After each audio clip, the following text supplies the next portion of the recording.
What's up everyone, how are you all? Today we are back with another blazing Naruto story. What if Naruto survived his own death and returned with a power the Hokages couldn't understand? If you enjoy, then please like, share and do comments. And also check the description to original creator of this beautiful creation. I am tired again, even if I must have just woken up, but I can't be sure anymore.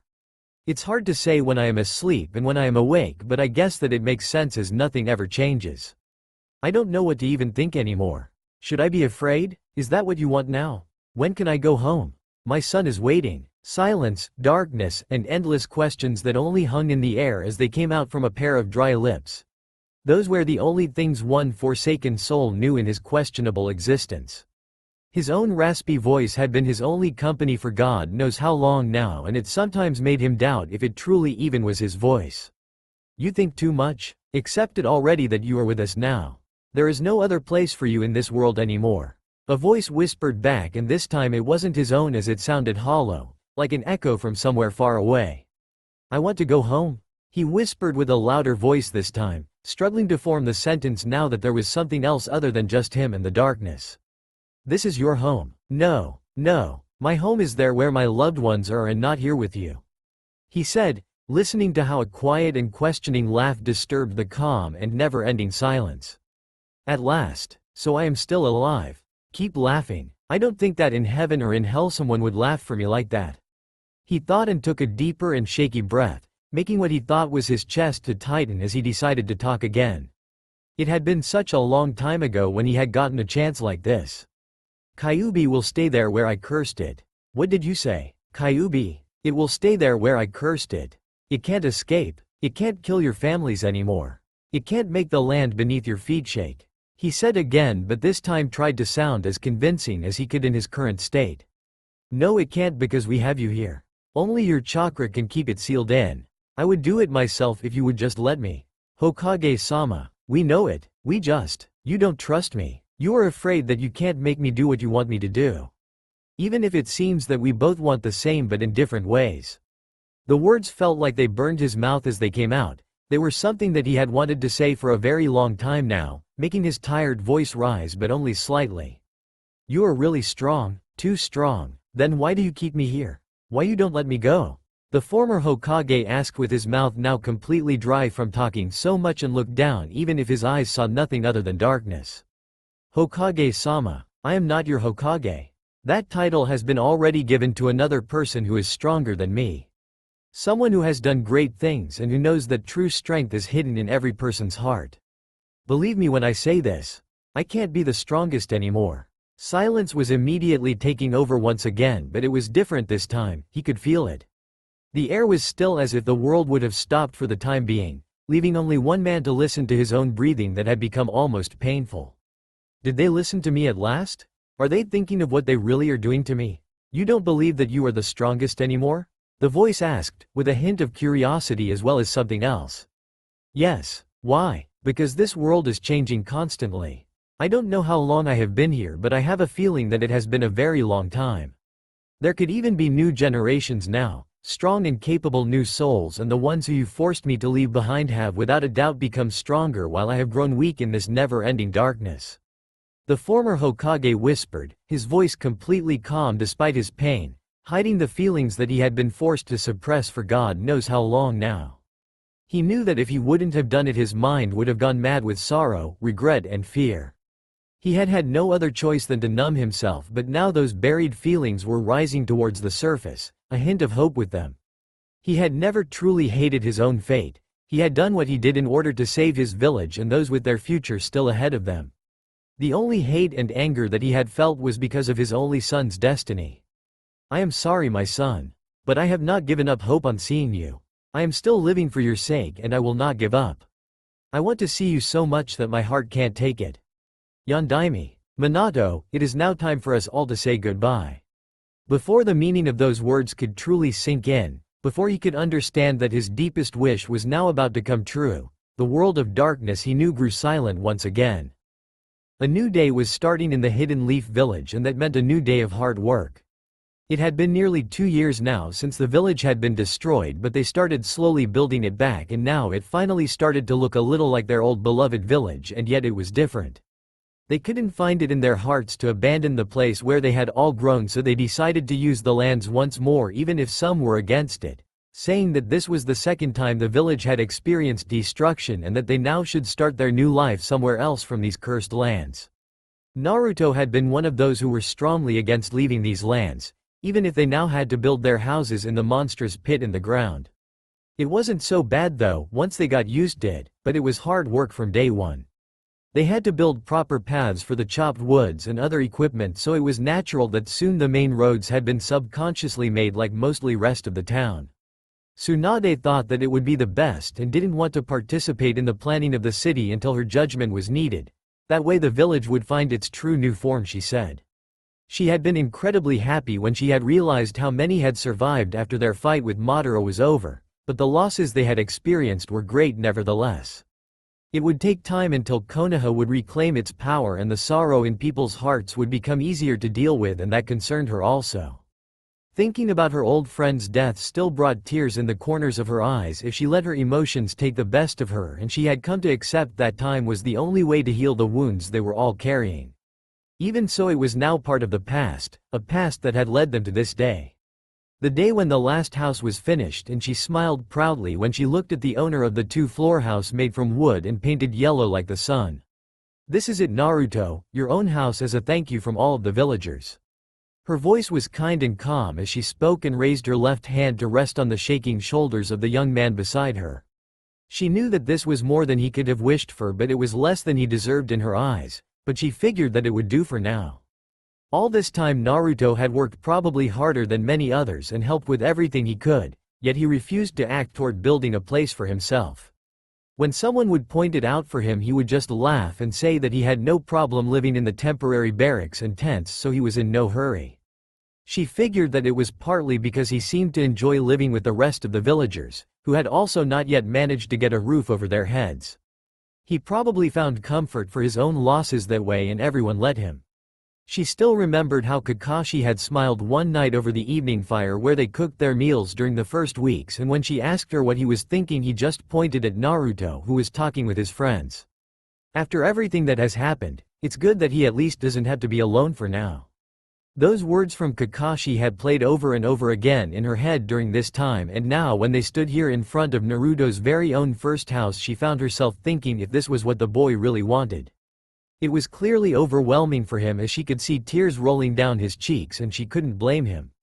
All his life all he had wanted was to have people acknowledge his existence and his worth as human and ninja. This was, in a way, a proof of that happening. Thank you." It came in sobs, but the gratitude was clear in his voice, and as he raised his hands to try to wipe the endless tears from his face, Tsunade couldn't hold back her emotions anymore, and she wrapped her arms around the young boy who had now turned into a fine young man and let her own tears fall. "No, thank you, Naruto. For everything." It was the beginning of new day in Sanagakure, and as the sun slowly made its way to lay gentle light in their awakening city, there was one person who watched it calmly. Gaara of the Sand, the famous Hokage, always found the first moments of the day calming his soul, and like all beautiful things in life, he knew to treasure it while it lasted, in his own quiet way.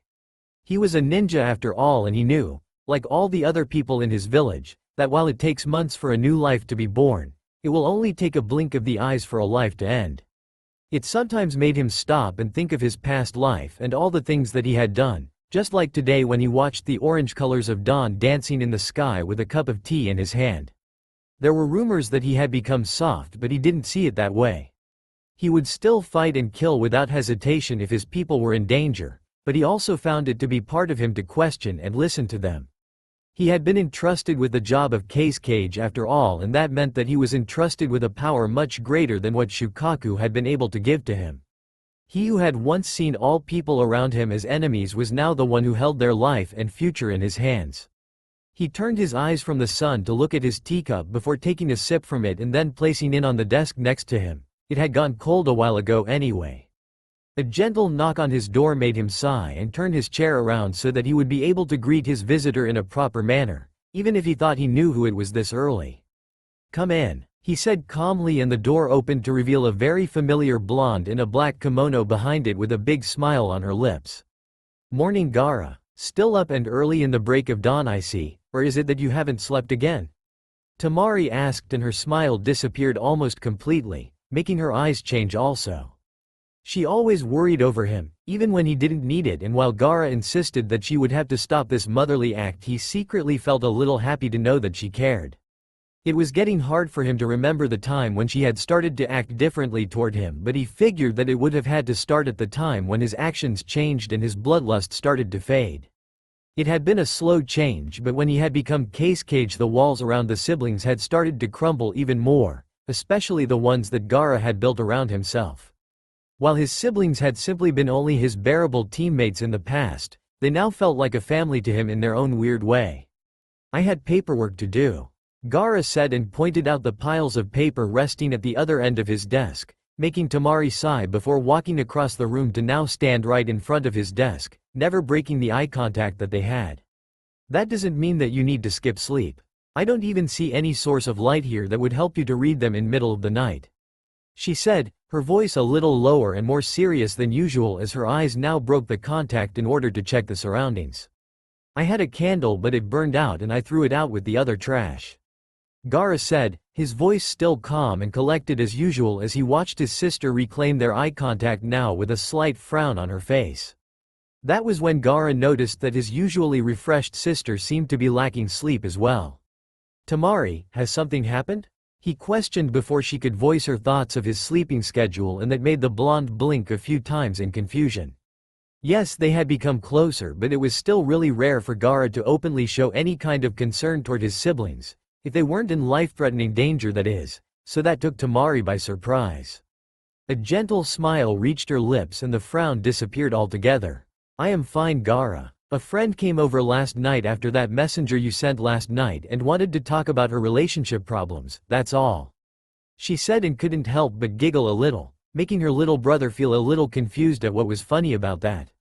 You should have just told her that you have work today and sent her away, he said, but she just smiled at him with a small sparkle in her eyes. Sometimes he really couldn't understand what she was thinking, and this time it was his turn to sigh as he reached for one particular paper roll wrapped with red string lying on his desk and handed it over to the blonde. I know you will have your hands full soon, but I need you to take this to Tsunade in Konoha. It contains questions as to whether they need anything more for their village, like materials or work help. I know that they are nearly finished for the time being, but I'd still like to make sure. Gaara spoke as he handed the paper to Tamari's waiting hand and reached then to take a white envelope from the top desk drawer. This one goes to Naruto, give it to him personally like always and wait for him to answer back. It shouldn't take him long to write a letter to me this time. As Tamari took the envelope, she couldn't help but smile as she watched the name written on its backside. She was so grateful that his little brother had managed to make friends that had lasted this long and seemed to be in no hurry to end their bond. It was actually the opposite. He and Naruto had become even closer friends a couple of years ago, and it seemed to pain the redhead that they couldn't meet more than a few times a year now because of their busy schedules and because of the amount of work they both had to do in order to rebuild their villages. Don't worry, I will take it to him personally, Hokage-sama, she said with a teasing manner and bowed her head before turning around and walking to the door that now seemed to almost shine with the morning light, just like the rest of the room that was bathing in it because of the many windows. Again, how many times have I told you that you don't need to do that or address me by my title when there is just the 2 or 3 of us? He said, and even though Gaara did a great job of hiding it, Tamari knew that her previous actions had annoyed her little brother, so she was glad that her back was turned to him when she couldn't help but grin. I know, but that's exactly why it's fun. See ya, Gaara, she said as she slipped away, closing the door soundlessly behind her and leaving her little brother to watch the village slowly wake up. Same time in Konoha. Naruto Uzumaki took a deep breath, smelling his breakfast ramen with hungry eyes. He could hardly remember anymore the time when he could enjoy his cup of ramen in peace like this, not having to rush to do the jobs waiting for him or into the battles that he would have to face next. He didn't regret any of those though, he was glad that he could have been of help. The steam gently caressed his face as he raised the food in his mouth with chopsticks and took a loud gulp, this time eating slower than usual as his mind started to wander. 2 years was a long time, and yet it felt like almost no time had gone since the fierce battle against the Akatsuki and Madara. He still remembered everything clearly when he would stop like he was now doing, and he hated it. That was why he had used almost every moment he could to do something, to trick his mind into thinking about something else. Naruto quickly shook his head and resumed eating, finishing his cup before it could get cold and placed it on the small table in the middle of his new kitchen. It had been yesterday that Tsunade had sent out a word for him to come and meet with her near the new school, at his first day off from work in a long time. It had puzzled him what the woman would want, and for a moment he had feared that they were under attack again, so he stopped the meal that he and Sakura had been eating and hurried to the meeting place, Sakura close behind him. Memory flash. Naruto and Sakura ran to the meeting place where Tsunade had told Naruto to meet with her, and they were surprised to find Tsunade standing next to the new entrance of the school with Iruka, talking casually about something before turning to face them. Naruto and Sakura quickly realized to calm themselves down.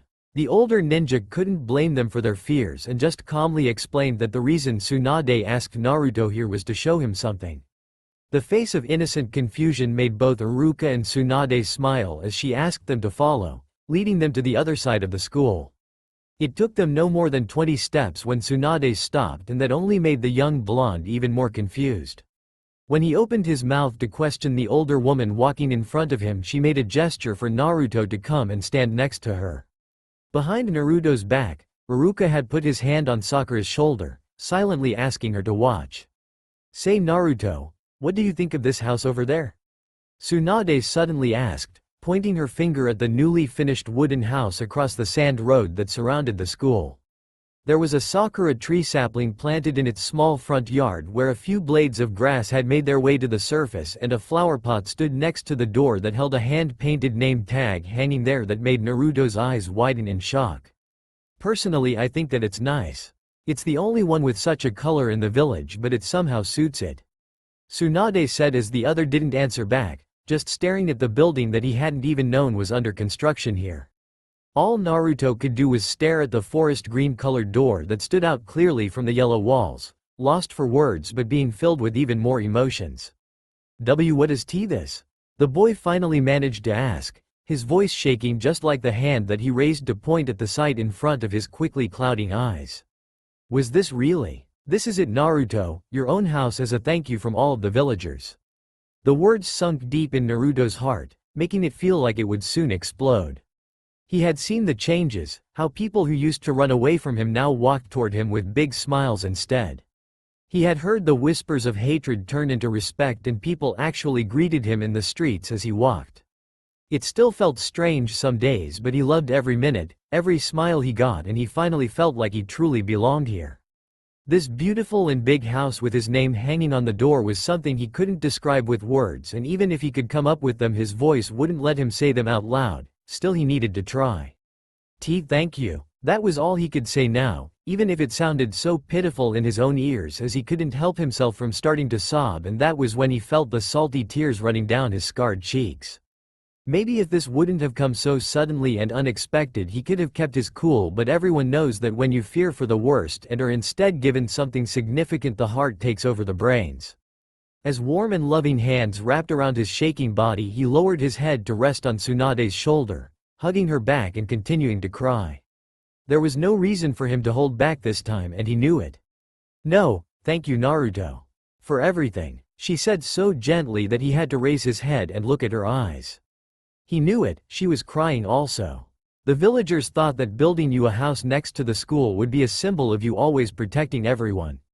Naruto's eyes widened slightly, and he turned around to see Iruka smile at him with all the love in the world, and all he could do was smile back. "That's a nice thought," Sakura whispered, wiping her own tears, laughing a little as she locked eyes with Naruto. "Didn't see this coming, did you?" she asked, and as she took a couple steps forward, Tsunade took her hands away and stepped back instead, letting the two old teammates and friends have their own moment. Sakura's eyes were so warm and bright as she stared at him, giving him a smile that he wished some lucky man would cherish in the near future. "Naruto, we have been friends for years now and known each other even before that. We have gone through a lot together, and I have seen you fight battles that many can't even imagine, and that is exactly why I am more than delighted for you to finally receive a place to truly call home. A home where I hope that you will let me come and visit you, just like everyone else who loves you." If it would have been possible, the tears falling down those scarred cheeks would have doubled like the amount of emotions he felt. Naruto could hardly hear Sakura's words, but he was glad he did. He wanted to remember this for the rest of his life. I am grateful to know you, to call you my friend. That was when her voice finally broke down, slowly fading away, just to come back as sobs as they both could no longer deny their hands reaching out for a more intimate need to let the other know how they both felt. End of memory flash. Naruto was not sure how long they had hugged each other, but the feeling of not wanting to let go was still strong in Naruto today as he rose up from his chair and put his now empty bowl in the shining new sink, wiping a few tears away in the same time. He knew that he was a very emotional person and most of the time he was not embarrassed to show it, but Naruto felt like this was not a day when he wanted to cry. That was because this was a start of a new life for him and Sakura had promised to help him go and get some stuff that he would now need in the empty house. All he had for now was his sleeping bag in the middle of the room next to his small open kitchen where a rundown table and one chair stood. Of course he had his backpack with all his clothes and equipment, but he didn't really feel like putting them anywhere even if he had discovered that he had a wardrobe in the bedroom upstairs, something he had been puzzled with last night. He still felt just as uncomfortable as he had last night when he had entered the house and looked around, as it felt nothing like the old place he had been living in earlier. He could tell that all the rooms were not big but not small either, just enough for their purposes, he thought. Of course he could use the rooms however he wanted, but it didn't take a genius to figure out what they were originally probably meant for. Downstairs consisted of a small open kitchen where Naruto now stood and an empty space next to it, the size of a small bedroom, that Naruto assumed would make a good dining area for bigger family. Behind it was a small bathroom and a bigger room that could be used as living room. He could definitely fit almost all of his friends there with ease if he could find the right furniture. Smiling at the thought, Naruto turned his head to watch the wooden stairs that lead to the second floor. Up there was also a small bathroom, 3 other rooms that could be considered good-sized bedrooms and the walk-in wardrobe. It really felt too big for him, but he figured that he could get used to the space as he figured out what to do with all the rooms. All in all, the house wasn't as big as he had first thought, but big nevertheless, too big for one person in his mind. He kept finding himself wondering if it was a hint from the villagers for something. A knock on the door got him out of his thoughts, knowing who it was, and smiled. "Door's open, come on in, Sakura," he yelled, knowing that the pink-haired girl was curious to see the insides of the house, and he was right. As the door opened, it revealed one really curious-looking female stepping in with a bright smile on her soft lips. "Morning, Naruto. Ready to go shopping?" Somewhere in the desert, the sun that had just seemed to appear in the horizon was now bathing the sand-covered lands of Sunagakure and also the desert surrounding it, making the temperature rise more and more. It was not even near the hottest hours of the day, but those who were not used to traveling here were feeling the effects of the sun, their eyes seeing hallucinations of different kinds. The cruel desert was a place where many had faced their final moments and found their eternal resting place under the endlessly moving sand. That was why a good guide to lead your group through the desert was worth every coin, and if one would be foolish enough to seek those who cost only half, the outcome would change their mind forever if they survived. That was why Tamari was now leading the small group of shinobi from the hidden village of grass that had come a couple of days ago to discuss possible trades of equipments and materials between the two. She had to remind herself to ask Gaara when she came back what they wished to obtain from their country, as she was not very keen on asking the men running behind her. They seemed to have some problems running in the sand as wind blew in their face, and a couple of them had already fallen down when they had misplaced their feet just slightly. It made Tamari smile, but she was forced to hide it, of course, for the sake of their possible future business. She could easily tell that they were out of their element, and Gaara had been wise to manage it so that they could leave with Tamari. She knew when to slow down her running or take a safer route, but more importantly she knew not to tease them. Being the sand ambassador of the hidden village of sand had its ups and downs, but usually she managed to keep her cool and even stay friendly. Today, though, she was not feeling talkative at all. She couldn't explain it, but she had had this weird feeling ever since she woke up this morning, like she should hurry somewhere. Maybe it was because it was a season for big sandstorms and the fact that they had to leave in the early morning and not in the early evening yesterday when she had first wanted to go. It was so much better traveling by night, but no matter how she tried to explain it to her group, they wouldn't listen. Did they think that they would be killed in the dark desert? Assassinated? Left behind there? If so, they were nothing but fools and were now paying the price for that under the sun. At least they had enough brains to accept the white cloaks to protect them from the worst light of the sun and also from the blowing sand. Even though she was now also sweating, her body could take both the heat and the running, and she was not going to stop until those four would ask her to. She had her doubts of that happening though. A couple of days later, finally they had managed to reach the hidden village of grass, and Temari was able to leave toward her true destination, Konohagakure, feeling slightly exhausted. The last couple of days had really been a challenge for her nerves. She was used to people judging her because of her birthplace, but the looks that she had gotten from those men were really something. They didn't trust her one bit, and she wouldn't have cared otherwise, but Gaara had told her to be especially nice to them. She soon learned though that the best way for her to be nice was to remain silent. Idiots, she whispered as she jumped from one tree to another. At least she knew that she would be treated differently in Konoha, and the frown that had constantly remained on her face for these past few days started to finally soften. It had been months since she had been able to visit them last, and she had to admit to herself that she missed their company. Especially one lazy-ass cutie. She was also curious to see how the building had been going and what things still needed work done. Maybe she could even stay a little and help them out, but probably not, because she knew that Gaara was waiting for her to come back. Her face finally softened to a smile as she thought of the letter in her pocket. Temari had always found Naruto interesting, one way or another, as something always seemed to happen near him. The boy was like a lighthouse that attracted trouble toward him, but also different kinds of interesting people. Something about him felt just exceptional, and clearly her brother felt the same way, as Gaara wanted to keep in touch with him and know more about him. It sometimes made her wonder if her little brother could even have a slight crush on the blonde, she thought as she quickly crossed a small open meadow and giggled. It was hard to say whether she would have missed the flash of blonde hair and something white in the corner of her eye just when she jumped up in one partially large tree, if she hadn't been thinking about Naruto. What the? She was still rather far from Konoha, and the hidden village of grass was now hours away behind her, so she hadn't expected to see anyone around here. Of course there was always a chance of meeting other ninjas, but it seemed like something was off, so she stopped, focusing her eyes to look at the non-moving target in the middle of the forest floor. The more she looked, the more she was sure that it was indeed a person, and she wondered if she should just leave and keep going. The person was probably dead, maybe assassinated, because no one in their right mind would sleep in such a place where you could easily be targeted. Something stopped her though, as she turned around ready to leave, and she bit her lip. Temari sighed. Even if this person might be dead, she should at least confirm the cause of death and where he or she was from, and then inform them with a proper report. Making sure that her weapons were in quick reach of her hands, in case something happened, she approached the unmoving body, studying it closely. The first thing that she noticed was the hair. It was really long and bushy, clearly dirty, and was covering the face. Even if the body was lying on its back, it was still hard to tell for sure if this was a man or a woman, so she stepped even closer to examine it, now standing just next to the figure. This person seemed to indeed be a ninja, as they wore a leaf green flak jacket, blue trousers and blue sandals, but he also had a long white haori with orange flames on its edges over his uniform. The odd thing about the whole outfit was that it was all run down, dirty, and looked really old.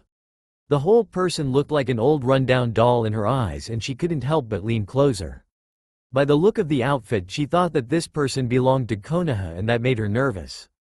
She would hate to bring such news to them, so she had to make sure, and her eyes fixated on the headband she could see on the forehead. She had seen countless dead bodies before and even killed her fair share, so why was reaching her hand out to move those long bangs of hair aside making her even more nervous? "Get a grip, girl," she whispered, and with a serious face she revealed the face of this mysterious person, just to gasp in horror.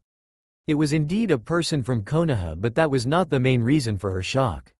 She could now see that this person was a man, but even that was hard to tell, as he seemed to have no other than skin and bones left on his body. His skin was completely pale, and he looked actually sick and dead at the same time. His lips looked so dry and badly cracked, that Temari unconsciously licked her own lips to get some more moisture on them. She could see all the bones that made his facial features, and while she was glad that his eyes were closed and that the person had clothes that hid his withered body, she couldn't help but to look at the hands that matched the face. "This is awful," she said, not feeling the need to hold her tongue as she looked at the body. "It's like he was starved to death."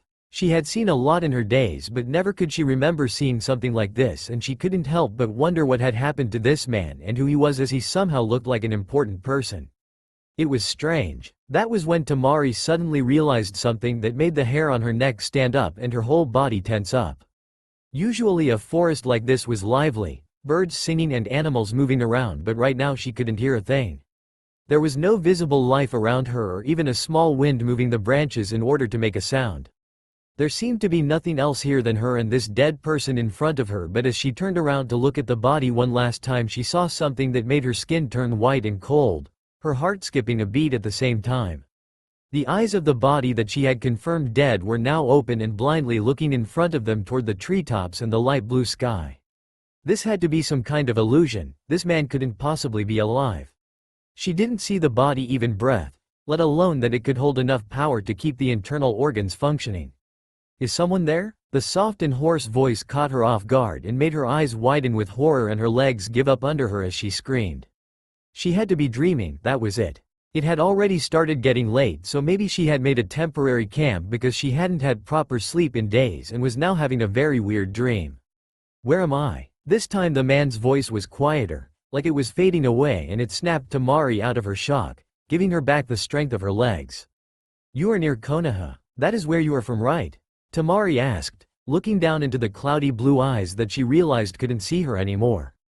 Konoha? This time the man said it like he was dreaming in Tamari's surprise. A smile appeared on his horribly dry lips while she could do nothing else but stare at him. That smile, for some reason it looked almost familiar. Who are you? Tamari found herself asking as she saw that the eyes were starting to close again and the smile faded away like the voice that found the last drops of strength to answer her question. If only she would have been observant and her senses as sharp as they usually were, she could have felt that there was another pair of eyes staring at her intensively from the shadows. My name is Minato. The man managed to whisper before he became as still as a statue once again. It had been a long time since Tamari had run this fast, breaking some of the smaller tree branches under her powerful legs as she jumped forward. Her normally steady heart was now beating a little faster than she would have hoped, but she blamed it on the speed she was forcing herself to keep, gripping a tighter hold of her load that she was carrying on her back. She didn't dare to turn her head to watch the calm face that rested against her shoulder. Feeling the body of this unknown man limply resting against her was enough. After hearing the man talking with a voice that sounded almost inhuman, she had quickly decided that she couldn't leave him there. Not a single cell in her body could understand how this person was still alive, but she understood perfectly well that he was hanging on by some string of miracle. She used all her strategy skills in order to just get him onto her back and wasn't surprised when he felt as light as a small child. She knew that she needed to hurry in order to have the slightest hope of saving this man, but she also had to hurry in case they would be noticed and attacked. They were now an easy target, her main weapon pinned between her back and the man's chest and her hands keeping him from falling off. She was not going to abandon him as things were now, but would in case her own life became threatened, so she hoped for his sake that something like that wouldn't have to happen. Don't you dare to die on me now when I am going through all this trouble in order to save you, Minato, she said, and continued with a determination that made her speed increase even more. She couldn't understand why she needed to do this though. It was strange, but something about this person just seemed to pull her in, making her want to help him. She focused her eyes to see in front of her in the constantly darkening area, and when everything finally turned almost black around her, she had to wonder just how long she had been running. If it would have been someone else here in the woods, they would have maybe been more worried about the directions, but not Tamari. She was sure that she was near Konoha by now. Maybe it had something to do with the traveling back and forth to Konoha and Suna, or with the fact that she had been raised in the desert where getting lost was not an option, but she could always tell where she needed to go. Even now, when she had been forced to make a stop in the hidden village of grass that had messed up her usual route to Konoha. Tamari herself liked to think that she had an excellent instinct. We are almost there, just hang on, she said as she saw a glimpse of the high stone wall that shined slightly in the first rays of moonlight. Being a ninja and an ambassador, she knew better than to not just rush in the middle of the night in a village that was guarded by few, but more than skilled high-level shinobi. Landing on the ground from the last nearby trees, she felt it to be best to step out of the shadow and stand firmly on an open spot so that she could be seen by the guards, who she on the other hand could sense but not see. My name is Tamari and I come from Sanagakure. I found a man near death and I have a reason to believe that he belongs to Konoha. She said with a loud and rather stern voice, hoping to make it clear that she was in a hurry, and indeed two men jumped right in front of her. She immediately recognized the two but felt a little embarrassed that she couldn't remember their names, not like she was ever going to admit anything like that though. The one with wild spiky black hair and a piece of white clothing or bandage covering his cheeks and nose stepped closer, and she could see the serious look on his face and also on the other man's face. Who is he and what happened to him? The man asked, and Tamari groaned in frustration. She knew that they had strict rules now from Tsunade to check everyone who would try to enter the village, but to be honest, she was getting rather freaked out at carrying this man. She couldn't even feel his pulse or breathing, just something else that she couldn't really figure out. I am not sure. He said that his name is Minato and I found him on the way here from the hidden village of grass, and he needs urgent treatment from Tsunade in order to have a chance to live past the night. She said, trying to keep her voice from rising, but it seemed that the two men now understood the situation and motioned to Tamari to go. She wasted no time, and in the blink of an eye she was now running and jumping on top of the new building with grace and perfect accuracy. I really hope that I did the right thing, she whispered as she finally landed on the balcony on the first floor of the new Hokage residence, hoping to find Tsunade there. I need to see Tsunade.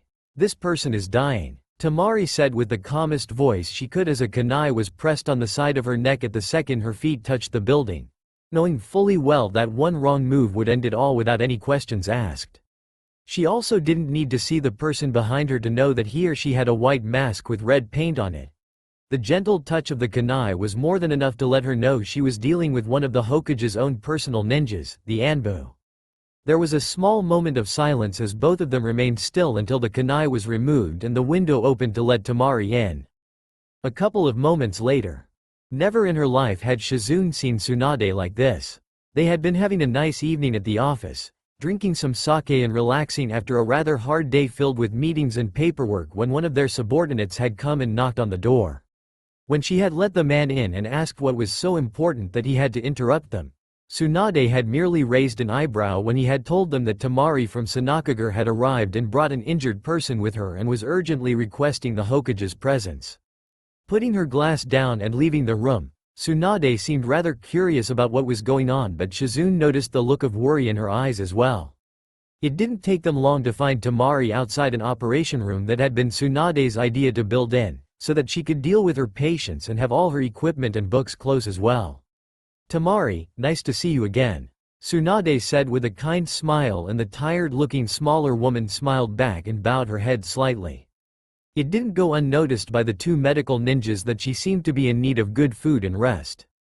It is nice to see you as well, Tsunade. I just hope that I could have come with only my primary purpose, she said as she reached to take a scroll from inside her kimono. This is from Gaara, he sends his regards, she said as she handed the paper to Tsunade, who quickly scanned it with a smile before handing it to Shizune. She would read it more properly later, as it seemed to be one of Gaara's usual checkup letters about the situation in both of their villages. No matter how many times Tsunade told Gaara to just send a message when he needed something, like she did, the young man kept sending his older sister every once in a while here without a proper reason, making the Hokage wonder about the actual true reasons behind it.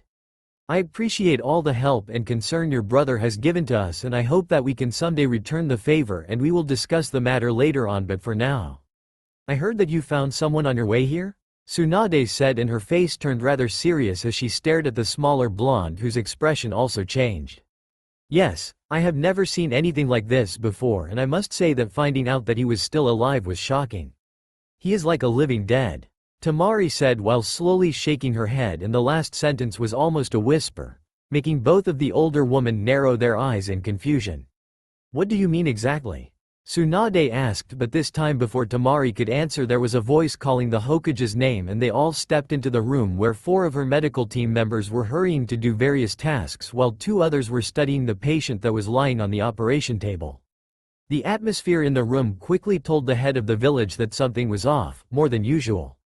What is wrong with the patient? She almost yelled while closing the small space between her and the table, but when her eyes landed on the figure's face all the hustle and noises in the room faded away, and if someone explained the patient's condition to her she couldn't hear a thing. There, in front of her eyes, lay the body of a person whose face everyone in the village knew, but that she doubted anyone would recognize given the state he was in now, except a selected few, and she was one of them. It was a man who was written in their history books, a hero who sacrificed himself in order to take down one of the most powerful beasts known even today and to save most of their village and villagers a long time ago. Not being able to believe what her eyes saw, Tsunade found herself paralyzed and unable to turn her head away, the shock that was written all over her face scaring her subordinates. She looked like she was ready to scream, and soon her body began to shake, her fingers twitching. How is this possible? Tsunade whispered and then suddenly turned to look at Temari with her eyes wide and so full of emotions that she startled the younger ninja who didn't seem to understand her reactions.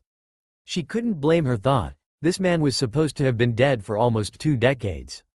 I am not sure. Like I said earlier, at first I was sure that he was dead, but when he suddenly opened his eyes. Temari couldn't even finish her sentence as a pair of strong hands suddenly took a bone-crushing grip on her arms and she found Tsunade's face now only inches away from hers, and the look she was giving her made Temari want to run away with all her might. He opened his eyes? The question was quiet and her voice was so low that it didn't sound like it was coming from the Hokage's own mouth, but the lips were moving all the same and her grip got even tighter, making Temari suppress a whimper of pain. Lady Tsunade, shut up Shizune. Tsunade yelled as the black-haired ninja tried to come closer, and her harsh tone made sure that the whole room stayed quiet and still, fearing that their leader would actually hurt them or the poor young woman who could do nothing to defend herself at the moment. Are you sure, Temari? Tsunade asked, and even if her hands didn't loosen, her voice became just a little bit softer, her brown eyes never leaving Temari's teal-colored ones. Yes, he also spoke. At that, Tsunade's eyes got even bigger, if that was even possible, and she took a shaky breath before she opened her mouth. What did he say? He asked where he was and who was there with him. He also seemed to recognize the name of Konoha when I asked if he was from here, but he became unconscious once again after I asked him his name.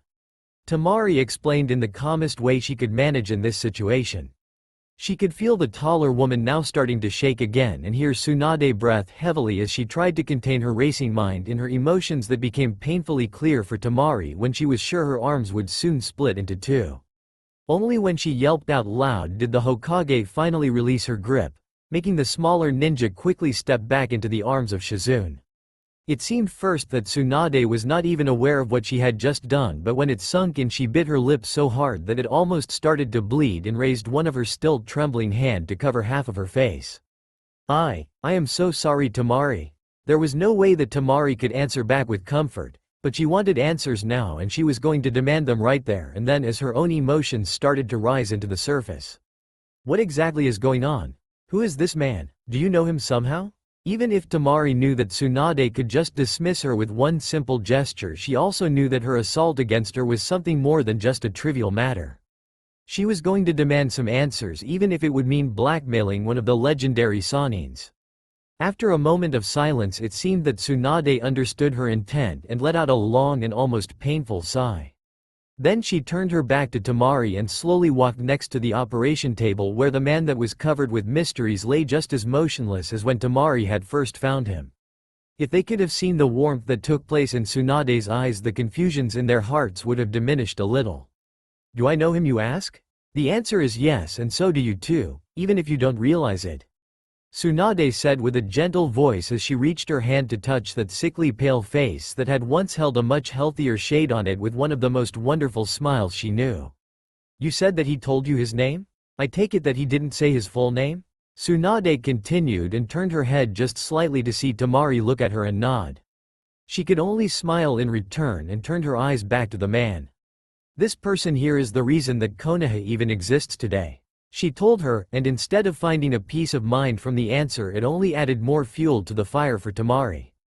But wasn't it Naruto who saved Konoha? A smile found its way to Tsunade's lips as Temari mentioned Naruto's name, but it quickly died out when she realized that they had already been wasting precious time and decided to forget about Temari for a while as she started to shout commands to take more tests and make all the necessary preparations for a possible operation. The hustle that had been there when she had first stepped into the room started again and she removed her hand from the man, part of her not wanting to let go, and she found it really strange. You still haven't answered my question. Temari's voice echoed even over all the other noises, and Tsunade had to give the young woman some credit when she noticed that she was being able to keep her place even with Shizune trying to bull her out of the room. "Fine then, you will find out it very soon after all," Tsunade said, turning fully now to face those strange colored eyes that held so much determination in them. There was no denying the truth from a person who probably knew more than she did in the current moment, but she had to make sure of a few things first. "Promise me that you will keep this whole thing a secret until I tell you otherwise." "Actually, I take that back. As a Hokage of the village hidden in the leaves, I order you, Temari from the village hidden in the sand, to keep the information I have and will now share with you a secret until you are informed otherwise by none other than myself," Tsunade said with all her authority, straightening her back and leaving no room for argument with both her body language and with her voice. Temari could only nod and straighten her back as well. "I have reason to assume that the person you have brought here today is none other than Minato Namikaze, the fourth Hokage of our village who died nearly 20 years ago while protecting Konoha from the Nine Tails attack." When Tsunade's voice died out, so did all the voices around her, except an iron bowl full of bandages that landed on the floor with a rather loud bang.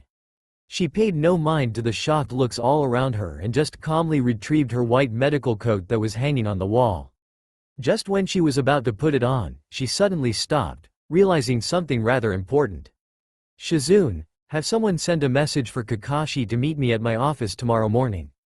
Hitaki Kakashi was someone who was known to always be late from almost anywhere, only seeming to pay attention to the aspect of time when he was on a mission. Today though was a rare exception, as he had woken up even before the sun had risen and for some reason couldn't fall back asleep.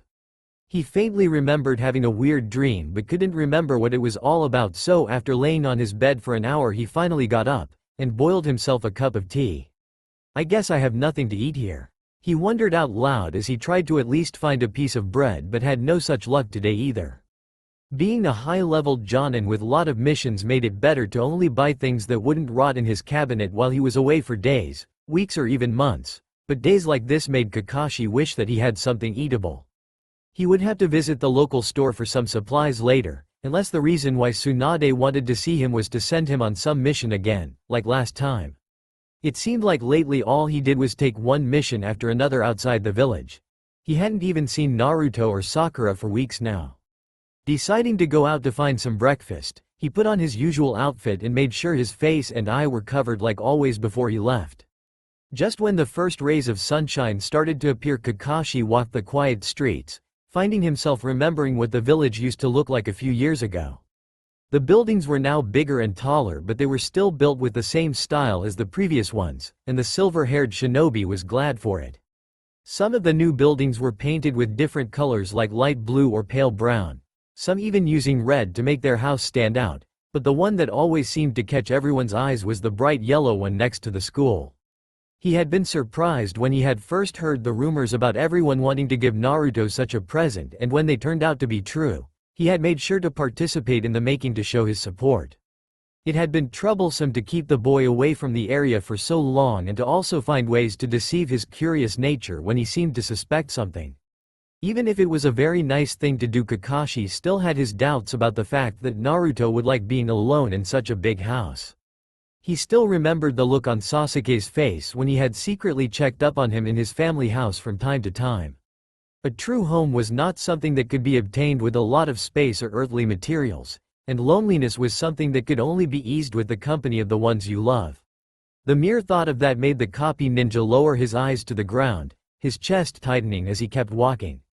He knew that he couldn't fully understand what the two had gone through, as the pain in everyone's heart was always different, but he did understand what it meant to be lonely.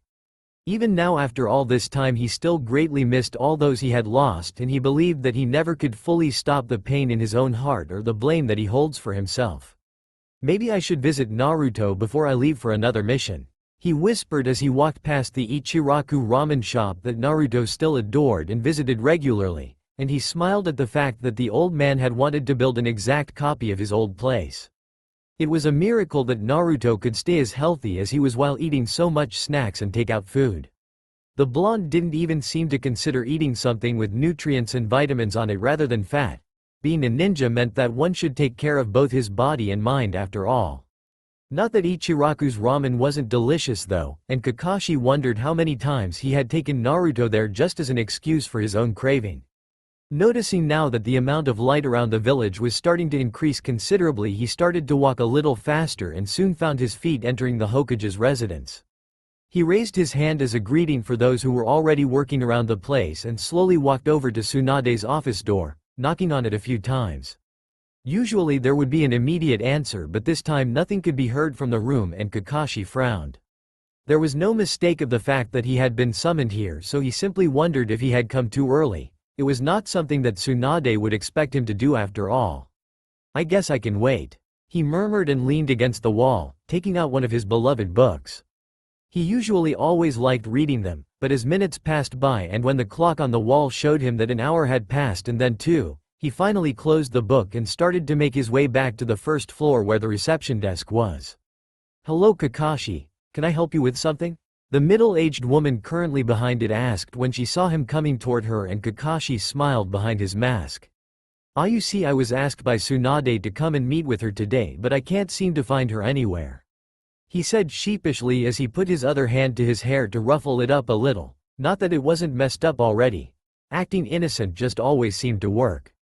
"Oh, I see, then she must still be at the operation room. I believe that it won't take them long anymore to finish. They have been in there for the whole night apparently," the woman said as she watched the papers in front of her, and Kakashi wondered if he could get some more information out of her. It was unusual for Tsunade to stay there during the whole operation, so it made him question what was going on. "Who is injured?" he asked calmly, not shoving more than a hint of curiosity in his voice, and the woman looked at her papers again. "I am sorry, but I don't seem to have any information about the patient," she said, and Kakashi sighed, checking the clock once again. More and more people seemed to be coming into the building, signaling that working hours for the office workers have already started. "Do you know when they will finish?" he asked, questioning quietly why today of all the possible days did he have to be early. "I am sorry, but I don't." The answer was short and somewhat blunt, making it seem almost like the woman actually knew something but was keeping her mouth shut. If that was true, then something was indeed going on that wasn't meant for everyone's ears, and Kakashi started to wonder about the reason why he was called here. He sighed once again and then thanked the woman before he turned to leave, figuring that he wasn't going to get anything from her. This was starting to feel like one of those days when nothing was going to go as he had hoped. As he walked again toward Tsunade's office, he noticed a few members from her medical team walking toward him, talking quietly with each other. The look of exhaustion and a lack of sleep on their faces told him that they must have been in that operating room all night as well. Kakashi had to admit that he was a little curious about the mystery operation, but there was also something else in their eyes that caught his attention, making him focus his ears as the two now passed him. "I almost didn't believe the results myself. They just don't make any sense." It was just one sentence, but now Kakashi was almost sure that it had something to do with the fact that he was called here. It was time to get some answers. Stopping next to Tsunade's office, he was relieved to hear voices from inside and knocked, opening the door as he was given the permission to enter. "You are late," Tsunade shouted immediately as their eyes met, but her voice lacked its usual energy and Kakashi saw the dark circles under her eyes that seemed to be slightly bloodshot. The lady at the counter hadn't been lying, she really looked like she had been up all night. "Well, actually," Kakashi started but was cut off fast, making him take a mental note to watch his mouth with the Hokage today. Lack of sleep didn't suit her, he thought as he saw her face darken. "I don't want your excuses, Kakashi. I have had enough of them already. Sit down." That was when the silver-haired ninja noticed a wooden seat in the middle of the room, right in front of the Hokage's desk. He closed the door behind him and stepped closer, not understanding the need for the chair but still taking a seat on it. He would have refused if the mood in the room had been different or if Tsunade's voice had left even a hint for argument, but it seemed that even Shizune, who stood quietly beside her master, wanted him to take a seat, so he did. What exactly is going on? Being a ninja as long as he had been and having to deal with serious missions, Kakashi had already collected enough information to come to the conclusion that what he was about to hear was something other than an explanation about his usual missions. Even so, nothing could have prepared him for what was about to come. Taking a deep sigh before answering, Tsunade seemed to consider her words thoroughly while Kakashi simply waited, both feeling the need to let the other work their thoughts through. I take it that you have already heard that I was treating a patient for the whole night? Tsunade finally said, breaking the silence with her tired voice while massaging her temples, not yet wanting to face the man who simply nodded. She had kind of expected Kakashi to ask about the operation, but as the silence continued she felt that she needed to give the man some credit. It was rather obvious that he was curious after all, and she couldn't blame him. If only he knew even half of what she had found out, he wouldn't have been able to stay so calm. It was a person who was found deep in the forest, half a day's way from hidden village of grass toward our village. She continued calmly while closing her eyes and lifting her hands in front of her face, elbows on the table, and looking like she was silently praying for something. This was even harder than she had anticipated. There is no reasonable explanation yet to this person's condition, and after examining him all night all we could do was figure out how to keep him stabilized when his heart suddenly stopped beating and his vital organs seemed to shut down completely. His body lacks everything that a human body needs in order to survive, and he hasn't yet shown any signs of consciousness, but we have reliable information that he did speak when he was found. Tsunade spoke, keeping it as professional as she could, while looking at Kakashi, who still stared back at her without even a blink of an eye. Somehow, Kakashi's calmness made Tsunade even more restless than she already was, even if she knew that it was only the surface she saw and not the deep ocean beneath, so she turned her attention to the papers in front of her on the desk. We will need to run more tests, but what we have confirmed this far is that it seems that no natural forces could have been able to keep this man alive. He is practically a living dead. For that, Kakashi's eye narrowed and his head leaned forward no more than an inch or two, but Tsunade saw it anyway. What does that mean then? Kakashi asked, and the tone in his voice showed that he understood the seriousness of the matter. It means that something or someone has been keeping him just barely alive. In what kind of twisted ways I don't know, but it has done a lot of damage. How long? Kakashi asked, interrupting and surprising both of the medical ninjas in the room. I am not fully sure, but I have reason to assume almost 2 decades. She answered, and Kakashi's eye widened, making him take a deep breath in order for the information to sink. Thinking that someone would have been kept alive for so long, just an inch away from death, made him hope that the person would have at least felt no pain while waiting for the end that never came. It also made him think about who this person was, as Tsunade had not yet mentioned his name. It was a shock for me also, and it makes me wonder just how long he has been unconscious like this. She said, almost as if reading Kakashi's mind, and when their eyes met, Kakashi felt an unexplainable shiver run through his body. There was indeed something essential that Tsunade wasn't telling him, but before he could ask anything she continued. It is a mystery why he was found in the forest like that, because there is no way that he could have gotten there on his own. As we speak he is being carefully monitored and slowly given the nutrients he desperately needs, but I still fear that in his critical state we could lose him at any minute. It will take a long time before he is safe. Tsunade, I would like to know why I am here. Kakashi finally notified her as she fell quiet for a moment, lost in her own thoughts, and the deep sigh she let out seemed to have been holding her last drops of strength. Because this person is someone who you know, someone who we all know and respect. That is why I am now doing all that I can in order to save him, but in order to do that I need your help. She said and entwined her fingers together tighter in order to control her hands as they started to shake. This was it. This was the moment she had been thinking about in her head over and over again during the night. She couldn't prolong this anymore, or she wouldn't be able to say it out loud, and God knows that Kakashi needed to hear all this from her. Kakashi? The person who was found and brought here is none other than the 4th Hokage of Konoha, Minato Namikaze. The words that left Tsunade's mouth hit Kakashi like nothing he had ever experienced before, except when he had first heard about the death of his sensei, and suddenly he felt like he was experiencing his own Chidori being released right at his chest. He could hear nothing else other than his own heartbeat, and it was quickly becoming hard to breathe. The look of pure shock was written on his face as he started to tremble, and before he even realized it he was holding back tears that had appeared in the corners of his eyes. There has to be a mistake, Kakashi found himself saying out loud, but he could hardly recognize his own voice. His head soon became filled with memories of his youth, memories from his sensei and teammates and everything that they experienced together until he was the only one left alive. It was like all those thoughts and emotions that he had sealed away, brainwashing even himself to think that everything was fine, when all those who he had come to care for and love had died around him. Kakashi? That can't be right. Kakashi suddenly shouted, jumping up from his chair and knocking it over in the progress. It all felt like a cruel joke, a horrible and twisted joke. If it would have been anyone else, Tsunade could have just shouted back and ordered silence, but she couldn't remember ever seeing the silver-haired man's only visible eye hold so much pain in it as he stared at her. It made even herself question the truth of her words and reconsider if there would have been an easier way to break the news to him. Minato gave away his life 18 years ago. He sacrificed himself in order to save everyone, and now you are telling me that he has been kept alive all this time? Kakashi shouted, still unable to calm down and fully process the information to its fullest. His hands squeezed into painfully tight fists, but he could hardly feel or notice the red drops that started to fall onto the floor.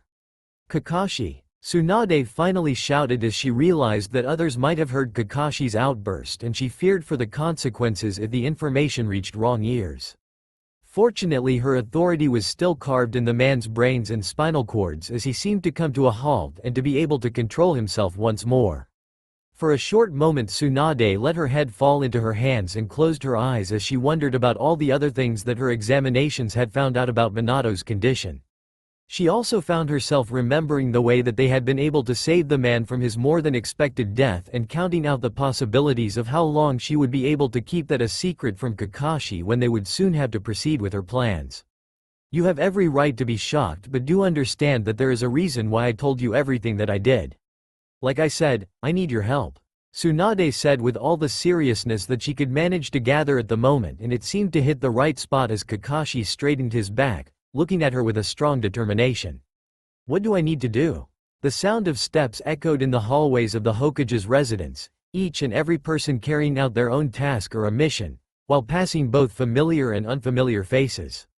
Hundreds of people always seemed to be in a hurry inside these walls, but today there was a person who was forced to walk with steady steps even if all the fibers in his body wanted to run like there was no tomorrow. It had only been a few minutes ago when Kakashi had received the news concerning the finding of his late master, whose death had been one of the hardest things he had come to eventually accept in his life. Tsunade's words still played over and over again in his mind as he walked behind the said Hokage, keeping his face as emotionless as he could. He felt a little ashamed now about his earlier outburst, but part of him knew that there was nothing to apologize for. He still felt a little light-headed, and confusion seemed to be a friend who stuck into him harder than glue, because after he had asked from Tsunade what she needed him to do, all he had gotten as an answer was an order to follow. Now he was forced to control himself as they walked toward the operation room where Minato still remained, and with each step Kakashi found his skin turned colder and colder while his heart seemed to be having a one-sided conversation with him. When they finally reached the doors that lead into one of the most well-kept rooms around her, Tsunade turned around to face the man behind her, but this time there was no sign of annoyance, anger or frustration in her face, only sadness and comfort. "Are you ready?" she asked more gently than Kakashi remembered her speaking in a long time, and nodded. When the doors opened and the two medical ninja employees turned their heads to face them and bowed to their master, Kakashi's eyes locked onto the figure that was still lying on the operation table. The lights were on, so he could immediately take in everything, but still found his feet leading him to stand next to the unmoving body. "We cleaned him up, but I thought that giving him a haircut could wait," Tsunade said as she soon stood next to Kakashi, noticing that he had started to shake again, and she wanted nothing more than to put her hand on his shoulder to comfort him. She couldn't even start to imagine what was going in that head of his, but it probably didn't even compare to her own shock earlier. All she could do now was offer him her sympathy while watching their fourth Hokage lay on the table with a clean white tunic now covering his body, showing more of that horribly pale skin that covered his clearly visible bones.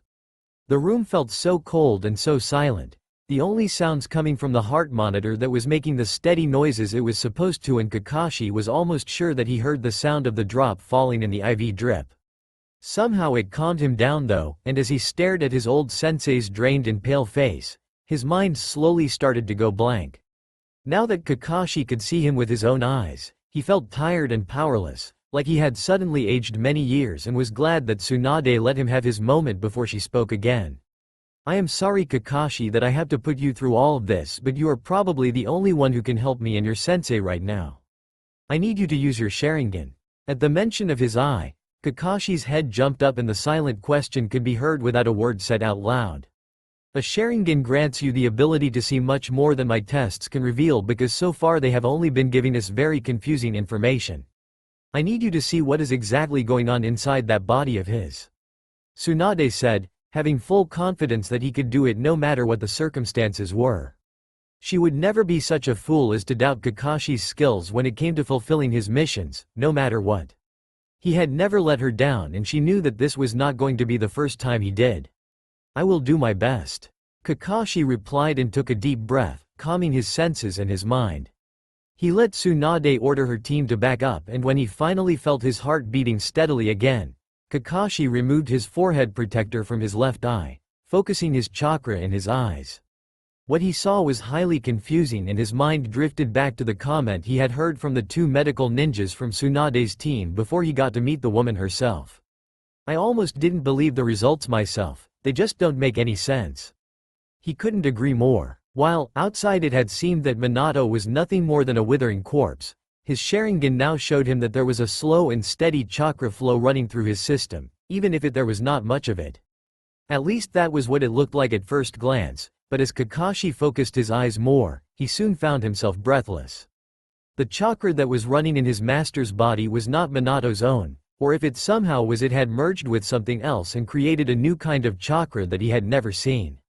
It was red just like flames but there was a dark shade on it, making it look thick like actual blood and showing a bright orange aura around it. What do you see, Kakashi? Tsunade asked as she saw the look on his face, his eyes wide and mouth slightly open under his mask. The chakra inside him, it's like it belongs to something else and has taken over his body. The Junin breathed out but didn't dare to move or turn his eyes away. It was almost like the more he stared at the slowly flowing chakra the faster and more disturbed it seemed to become, making it seem like it had a mind of its own. It doesn't look like Minato's own chakra, Tsunade.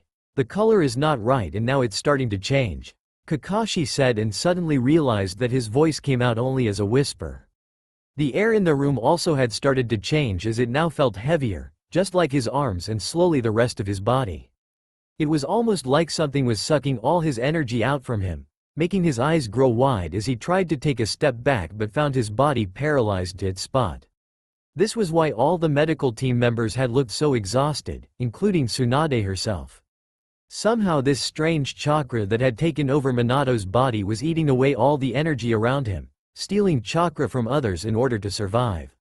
It was like an invisible whirlpool or a tornado. If you were around its edges the pressure gently worked its purpose without anyone noticing, but when you got closer the suction became stronger and Kakashi figured that because he was now using a technique that used a lot of energy, the suction became even stronger. He was practically standing right next to the hungry tornado that wanted nothing more than to take all his energy from his body until nothing was left. Everyone stand back, Kakashi yelled as the ominous chakra burst into action, darkening in color and oozing out from its host's body. As it started to drop on the floor it became visible for the other people in the room as well, making them gasp out in surprise. Only seconds after that, the heart monitor went crazy, signaling that Minato's heart had become wild and unsteady and Kakashi swore that he saw his sensei's face twist with pain.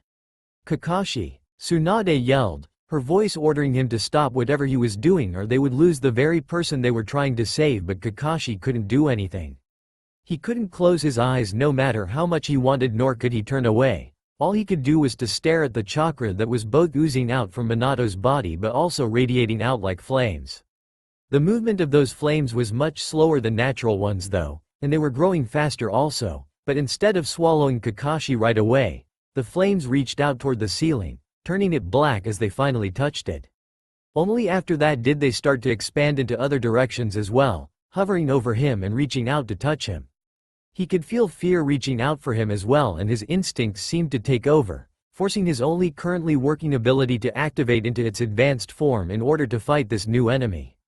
As his left eye changed, revealing his hidden ability, the Mangekyo Sharingan took over the reality he knew and that he had started to question and Kakashi was pulled into darkness that reminded him of the old stories of the depths of the abyss. Then he could hear nothing anymore, the room where he had been just now remaining just as a memory that confused him. Where was he? He could see nothing, he could hear nothing and he could feel nothing. Yet he could say that he felt no more fear. Something about this place seemed so calm, endless and immutable, like it was meant to exist even if it didn't make any sense. It was like his consciousness was there, parted from his body and thrown into a different awareness. It was then that something seemed to change in this darkness that was not meant to do so, and soon a figure appeared, slowly becoming more and more visible. As the darkness stepped aside from the colors that started to appear into the figure's form, the letters that took place in that long white jacket with orange flames on its edges soon became clear enough to be easily read. The aura that surrounded the figure somehow looked soft to touch, and even if the concept of time didn't seem to matter here, it almost looked like the person seemed to be waiting for something or someone. No words could be heard in the complete silence, even if there was so much to be told, but then the figure shifted, almost like hearing them anyway, and as blue eyes turned around, a gentle smile appeared, bringing light into this darkness. Strong emotions started to warm up the air that suddenly appeared to be slightly cold, and lips could be seen moving, yet no sound came out.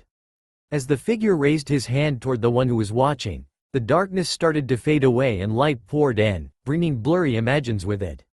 Kakashi? Kakashi? Kakashi? He was aware of the panicking voice next to him even in the state he was in, and grunted quietly as a reply, feeling something soft under his head. Thank God. How are you feeling, Kakashi? It took him a while, but finally Kakashi was able to see and recognize Tsunade's face next to him, showing a deep concern for his well-being, and she gently touched his forehead. A small smile appeared on her lips as she withdrew it and sighed, finally seeming to be able to relax, but it only lasted for a short moment before her face became serious once more. It seems like your Sharingan was able to do something that I wasn't anticipating. What exactly happened, Kakashi? All I know is that something started to come out from Minato's body and reach toward you.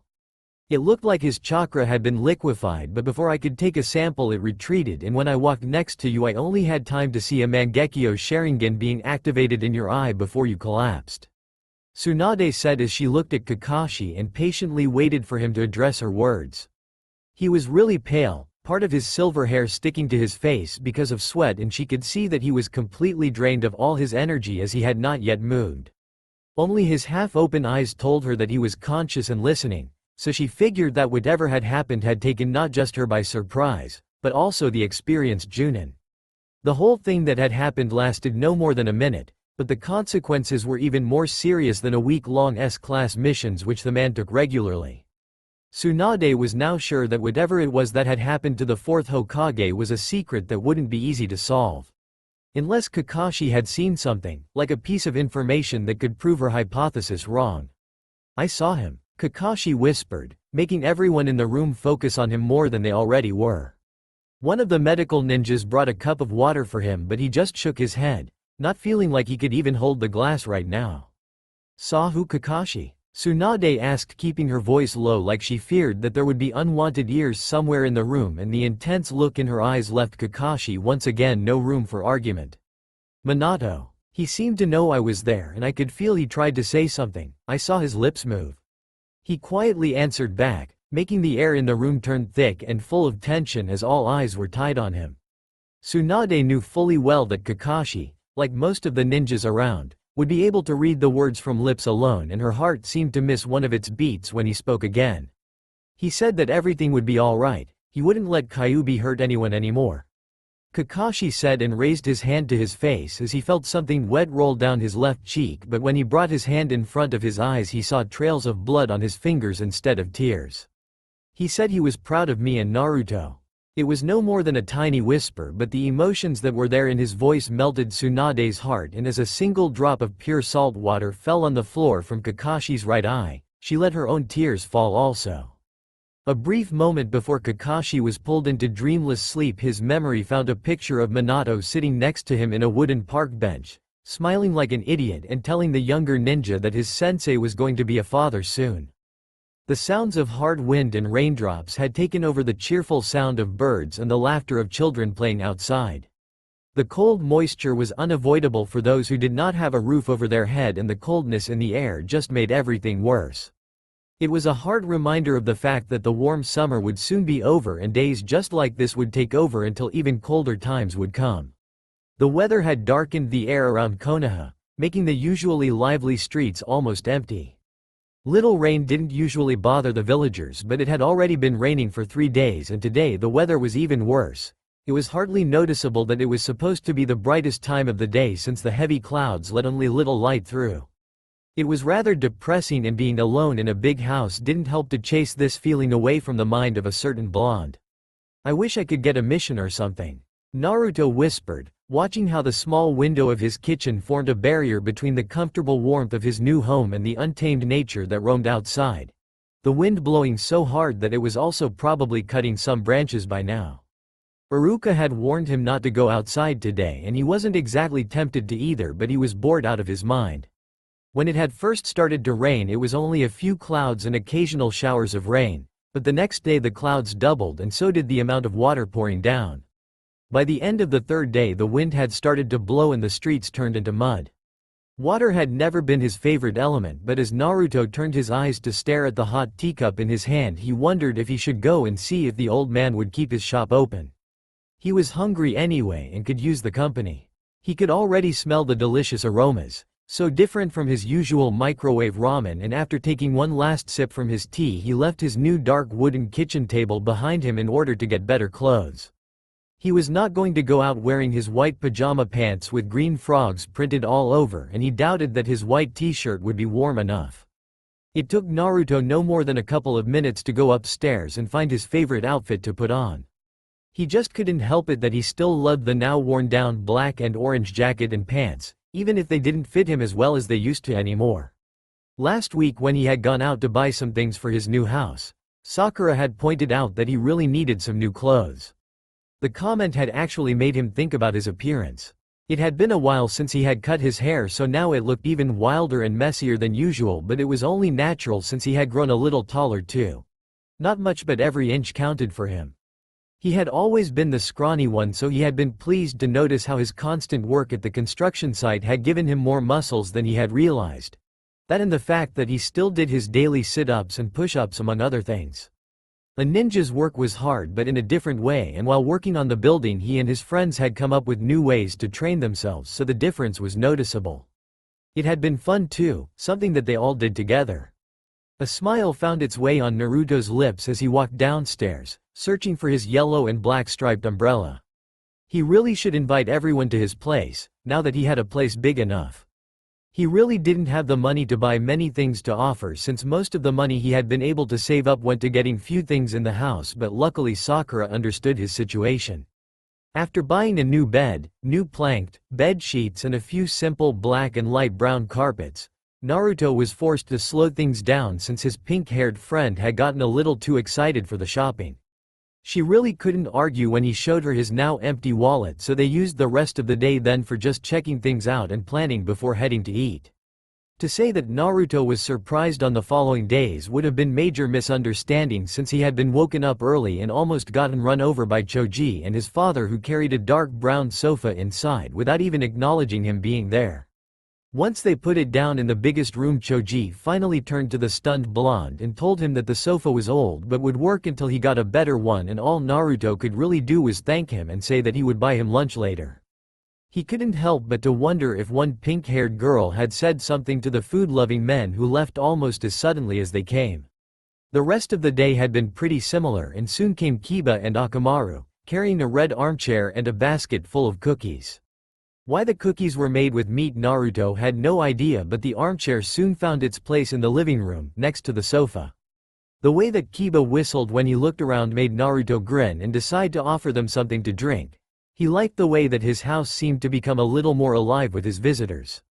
The energetic duo didn't even have time to leave when Rock Lee entered, shouting loudly once again and hugging Naruto tightly as he cried tears of happiness for him.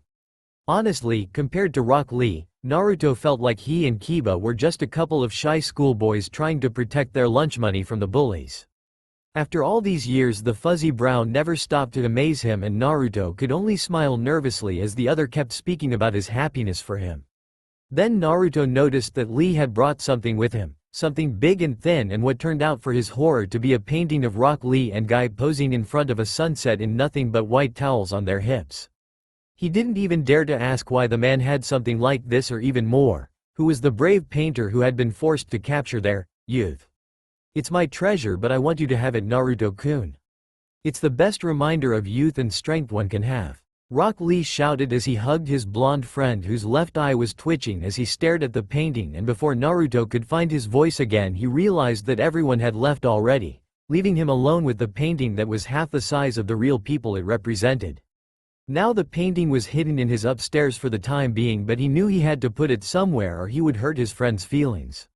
After that it took 2 hours until his doorbell rang again and he welcomed Tenten, Hinata and Shino inside. With a whistle, Tenten handed a round red paper lamp to Naruto and ran off to explore, ignoring Hinata's calling. The shyer one of the girls apologized, but when Naruto said that he didn't mind, he could understand his friend's curiosity. With a smile, Hinata said that they weren't sure what to bring for the house, so she figured something like curtains would always be useful. It took them no more than 10 minutes to hang the white ones in his living room, light brown ones in his bedroom and lavender-colored ones in his kitchen. It was amazing what some pieces of fabric could do to the place, but the space still felt empty somehow, so Naruto decided to do some painting when he got the chance. When the three were about to leave, Ino and Shikamaru appeared, carrying a rather nice dark wooden kitchen table with 2 mix-matching chairs, and it was no surprise that a few complaints were being heard about the way over here being troublesome and long. No matter how much time would pass, Shikamaru never seemed to change. It felt nice to know that his friends cared and supported him, and the smile on Naruto's face told everyone just how grateful he was for everything. And after he was once again alone in the house and looked around the place, it felt a little more like a home. There was still a lot of space that was screaming to be filled, at least in his eyes, since he was so used to living in small rooms that could only hold the most important furniture. The last ones to come to visit him that day were Iruka-sensei and Sakura. Iruka's gift for him didn't really surprise the blonde, but it was one he was probably most enthusiastic about, since it was a brand new rice cooker and a bag full of food supplies which included some of his favorite instant ramen. "You have a proper kitchen now, Naruto, learn to use it also," Iruka had said as he put the stuff in the white kitchen cabinets and then turned to Sakura, who was holding a brown box in her hands. "These are what me and my parents wanted to give to you. I know they are not a set, but I still think they are pretty," she said and started to unpack. Inside the box had been 8 mix-matching teacups and their plates, and also some basic cutlery like different-sized spoons and forks and knives. Too many for one person, but when Sakura told Naruto that they wanted him to have enough for guests, the blonde could only grin with excitement and thank them both. A smile formed on Naruto's lips as he remembered that day, and he opened the door, stepping out in the world of rain and wind, and quickly opened his umbrella for shelter. Very soon it became obvious that the umbrella helped his upper body to stay dry but left his legs under the mercy of the weather, and by the time he was halfway to Ichiraku's, his shoes were soaked and dirty from the mud. From time to time he had to grab the handle of the umbrella with much greater force when a blast of wind caught him off guard, making him curse and hasten his steps. The lights that shined through the windows mixed with the street lights and made the water sparkle, making it easier to avoid the biggest and deepest water ponds that had been created in the streets.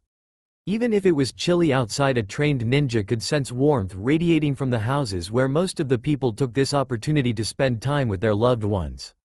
It was not physical warmth that one could feel in their skin, but the kind of warmth that took place in hearts, and that many times was the reason for a small hidden smile that told more than any words could if the person seeing it had a talent to see beneath the surface. For now that smile was not seen by anyone, as a pair of blue eyes flashed under the umbrella every time a shadow could be seen in the nearby windows, or when laughter or shouting reached his sharp ears over the rain and wind. He remembered times like this happening before. Moments that he knew he would never truly forget, but he refused to let his mind go to. The dark weight inside his chest was something he had come to hate over the years and also accept. He wanted to leave the past in the past, and that was exactly why his legs had carried him to that one place where he knew he could experience the small joys of life with someone. "Yo, Naruto. Good to see you." "Good to see you too, old man." Naruto laughed as he stepped inside the small space that right now felt more home to him than the still half-empty place that awaited him when his body would demand the rest it had been lacking for some while now. "I am glad that at least one of my regulars had the spirit to come today. You warm my heart, Naruto." For that, the blonde found his mood instantly becoming brighter, and he offered his widest smile to the other as he sat down. If only the much older man knew how much he had already warmed his mind and soul, and next to the list was his body, as he suddenly realized just how wet he was from the rain. Now was not a good time to get cold, but before Naruto could even open his mouth to say his order, the steaming hot cup was presented in front of him. The usual, I assume? Eat up before it gets cold, the old man said to the blonde, and with a snap of a pair of wooden chopsticks and quick, "Itadakimasu," the steaming hot pieces of meat and noodles were devoured with eagerness. After a few mouthfuls there came a small stop as the one who had been happily enjoying his delicious meal realized that there were a pair of eyes watching him in a different way than usual. There was something in the air that Naruto couldn't really point out, but it was something that made him a little nervous. What is it, old man? Something wrong? Naruto asked after he gulped down his food for the time being and raised his eyes slightly upward, but was surprised to see a hint of worry looking back at him. I was just wondering if I should ask the same from you, Naruto. The answer came in a little more quicker than he had anticipated, and Naruto could only blink before his brain registered the words fully. What are you talking about? I am talking about those dark circles under your eyes, Naruto. Have you been sleeping badly lately? The old man asked and started to clean the table surface in order to avoid the tension that was quickly building up inside his restaurant. Unconsciously Naruto raised his other hand that wasn't holding the chopstick to touch the area near his eyes and then lowered his gaze in the slowly dancing steam on his bowl and wondered his response for a moment. Did he seriously look that bad? Something like that, I guess. The truth was that Naruto had wanted to talk to someone about his past days, or more accurately his nights, and something that had been constantly playing over his mind and making him even more restless than he usually was. The silence that fell in the small restaurant felt odd and really uncomfortable for Naruto, as he knew that the other was waiting for him to decide if he wished to continue this conversation or not. The problem was not that he was unwilling to share the small information about his life to the other, but the amount of information it was safe to give. It's nothing serious really, just some weird dreams that I have been having. The blonde finally said and tried to offer a soothing smile for the older man, but it didn't seem to do its magic this time. Actually quite the opposite, as there was a small frown that greeted him silently now. Weird dreams, eh? A nod was given as a reply, and Naruto took a mouthful of the food still in front of him when he realized that it was about to lose some of its comforting heat. After flushing it down with a glass of water, the short silence was interrupted by a voice that tried its best to hide the emotions its owner was holding. Are you sure you don't mean nightmares, boy? When no answer came and the food remained untouched for a few moments that felt longer than they really should have, a sigh was heard. You don't have to tell me if you don't want to, Naruto, I just want to give you the option. You look like you have hardly slept at all for a while now. All it took was one deep breath and a small moment for the tired eyes to focus at the glass he was still holding until his mind started to drift into the memories of his dreams in order for his mouth to find the right words. The older man in front of him needed to see just a glimpse of Naruto's face to understand that silence was now more than needed to show the boy that his attention was focused on him for the time being. The first time I had the dream was almost a week ago. I didn't think much about it back then because it didn't make any sense. It still doesn't, but back then it wasn't so emotional, so full of feelings. Every night it seems to change in some way and something new happens, but every time it starts the same way.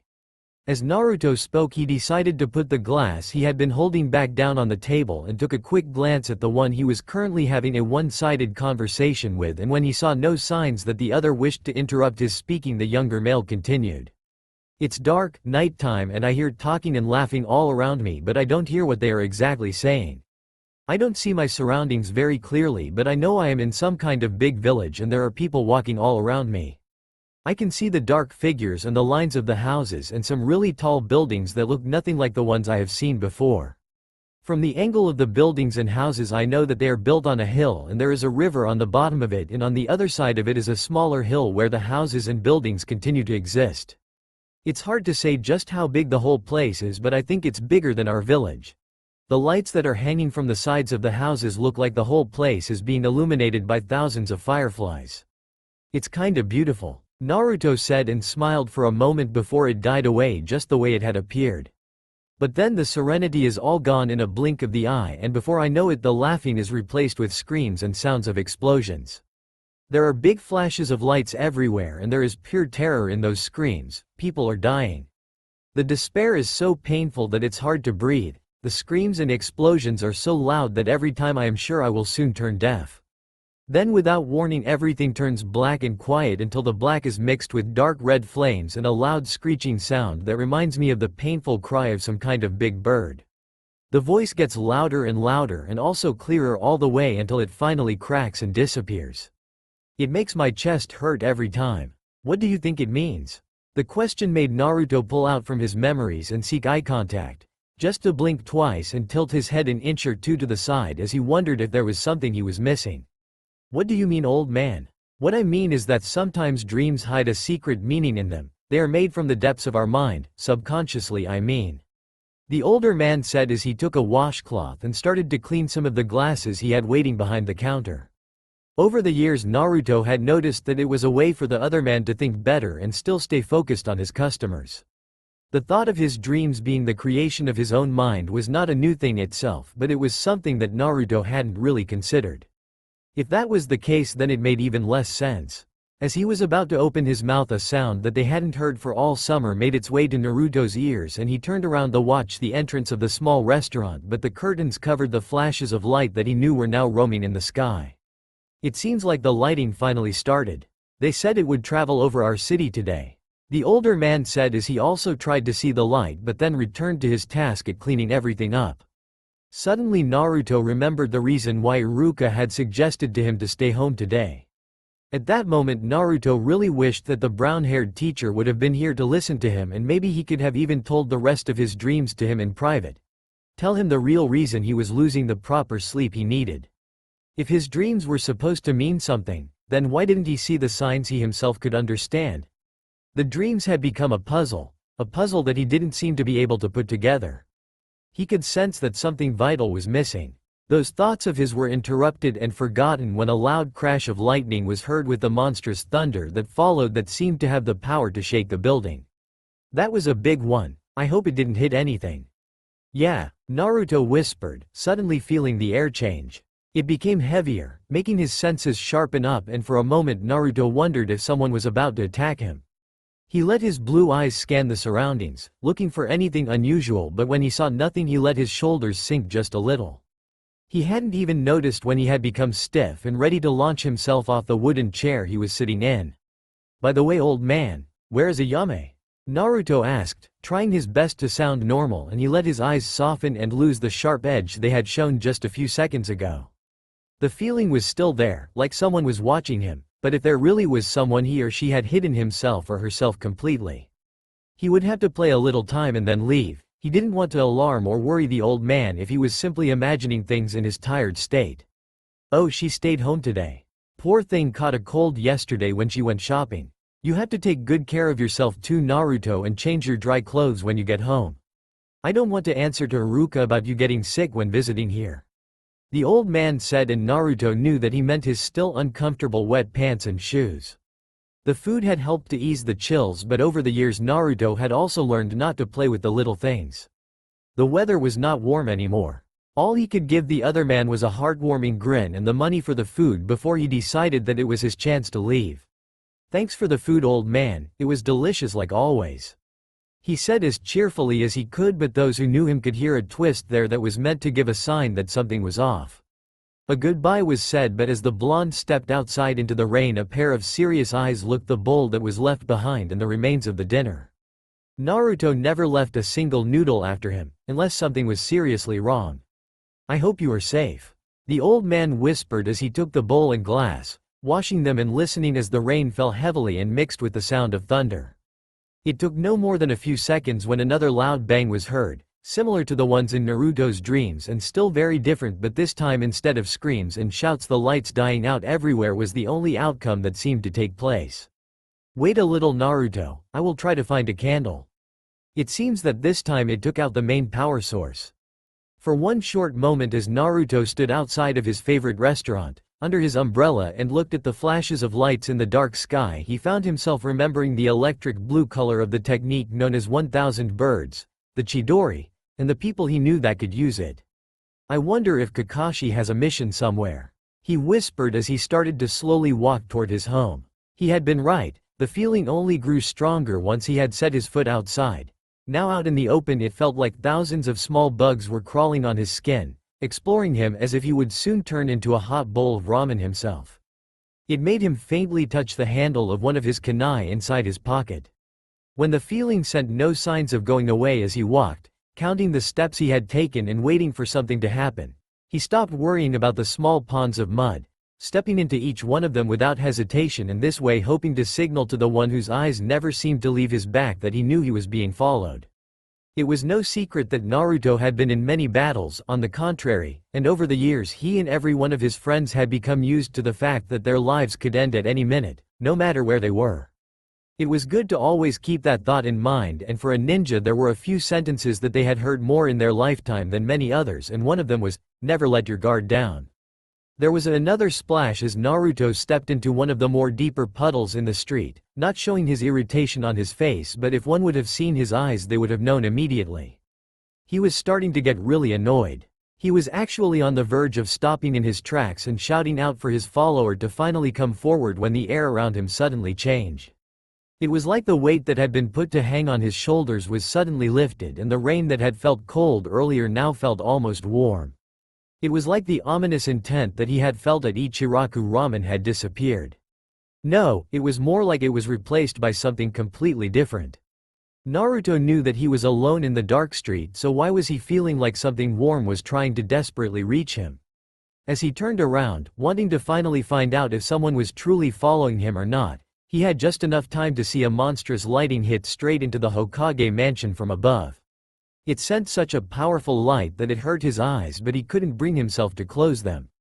All he could do was stare as shock, and when the light started to die down a strong wind blew the still sizzling air to meet his frozen body, finally making his brain register the sight that had just taken place, and his eyes widened and his umbrella dropped onto the ground. He could hear nothing as his feet were already taking him toward the mansion that had gone dark and lost half of its roof. He had no time to think, to stop and realize that this was not a natural storm that had taken over their village. That's all for now. If you enjoy this video, then please like, share and do comments.